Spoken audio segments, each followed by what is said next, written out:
point, we were 3 hours into the pay-per-view, 4.5 hours total, and we've still got the double main events coming up.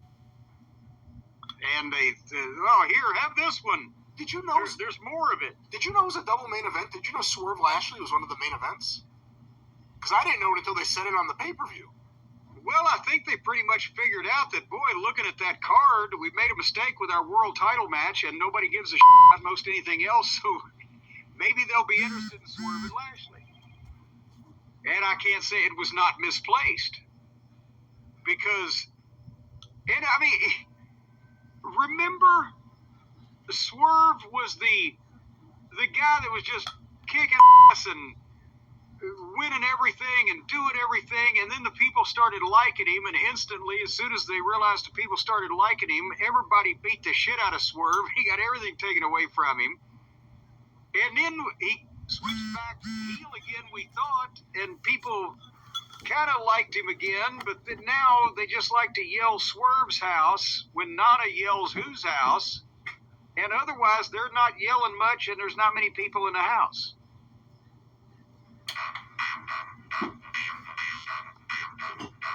The only way to build what should be is to tear down what is.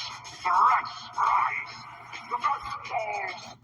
And otherwise, they're not yelling much, and there's not many people in the house. And this is what I was talking about earlier, is that Swerve versus Lashley, great main event, great pay-per-view match, not this quick. And with what they've done on television, I made mockery of it the other day when Swerve came out and knocked Lashley on his ass twice the third week he's been on television or whatever. And then you knew that Lashley had to win this match because it's too early for him to get beat, but it's too early for him to have a match with Swerve.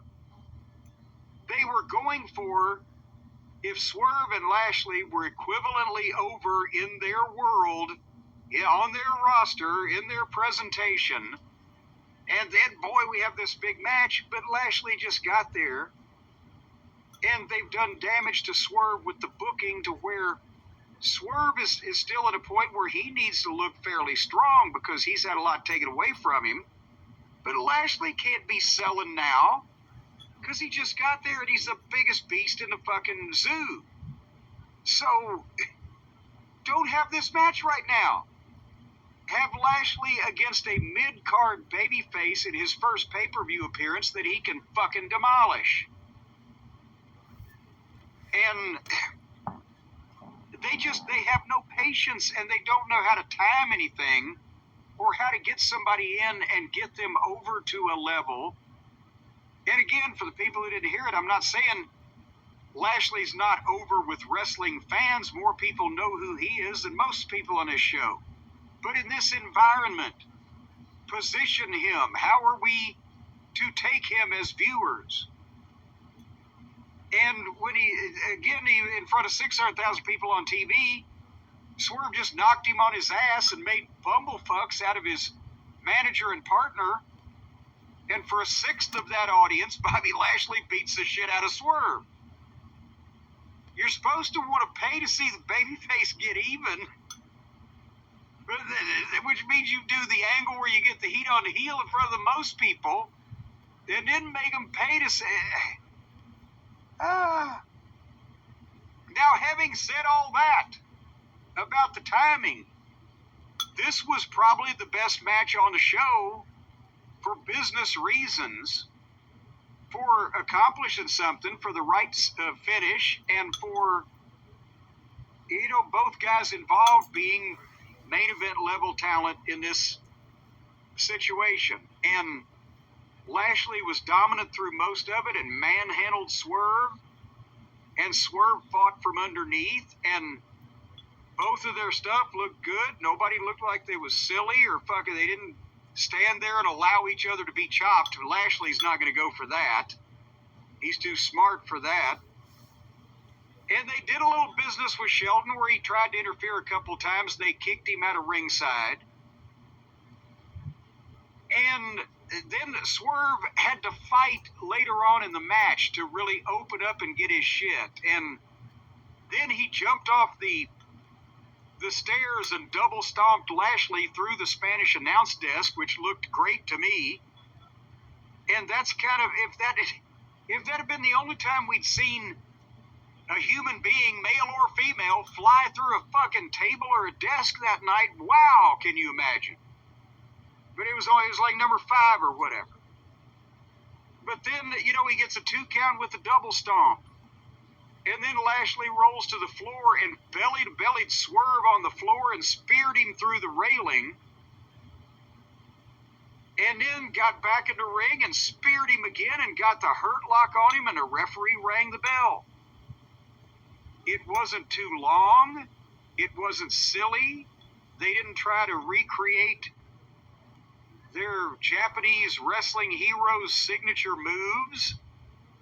Swerve was the agile,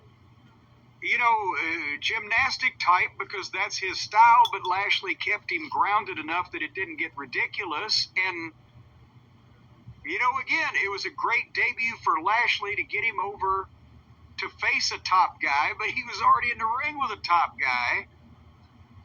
And, I just wish the timing had been better for this match. They could have run Swerve and Shelton for a pay-per-view match, and maybe even a couple, 6 weeks on TV, and then here comes Lashley, and but whatever.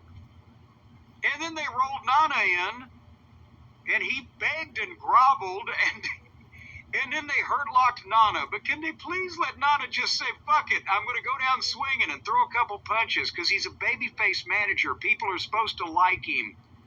And they don't like cowards and people who don't help their friends out. But